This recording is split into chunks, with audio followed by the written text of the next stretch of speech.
একটি গ্রাম ছিল খুবই সুন্দর এবং মানুষজনও ছিল খুবই ভালো মনের। সময়টা ছিল পুজোর, তাই গ্রামের মহিলারা সবাই শপিংয়ের জন্য হুড়োহুড়ি লেগে গিয়েছিল। পুজো প্রায় সামনেই চলে এসেছিল। ওই গ্রামের প্রধানের মেয়ে শহরে শপিংয়ে যাওয়ার জন্য তার বাবার কাছে বায়না করেছিল, কিন্তু প্রথম দিকে তার মেয়েকে ছাড়তে চাইল না। মেয়ের জেদের কাছে হার মেনে বাধ্য হয়ে মেয়েকে শপিংয়ের জন্য হ্যাঁ বলে দিল।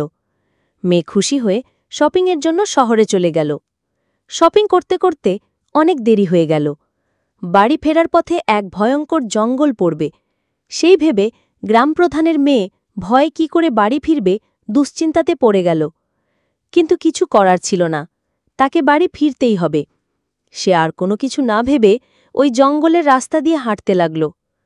জঙ্গলে কিছুটা ঢোকার পর তার মনে হল কেউ যেন তার পেছনে আসছে। সেই সময় সে পেছনে ঘুরে দেখল কিন্তু কেউ নেই। সামনে ঘুরে বাড়ির দিকে এগোতেই যাবে, দেখে না, তার সামনে এক ভয়ঙ্কর ডাইনি। সে ভয় বলল, আমাকে ছেড়ে দাও, আমি কিছু করিনি। তখন ডাইনি বলল, তোর হাতে ওটা কিসের ব্যাগ? কি আছে ওই ব্যাগে? তখন সে বলল, জামা প্যান্ট আছে, শপিং করে ফিরছিলাম। ডাইনি তখন বলল, তোর ওই ব্যাগে যা কিছু আছে আমাকে দিয়ে দে, না হলে মরবি আমার হাতে। তখন গ্রামপ্রধানের মেয়ে কিছু না ভেবে ডাইনির কাছে ব্যাগ ফেলে দৌড় দিল। গ্রামপ্রধানের মেয়ে ডাইনির হাত থেকে বেঁচে তো গেল, কিন্তু তার ভালো ভালো ড্রেসগুলো সব ডাইনি নিয়ে নিল।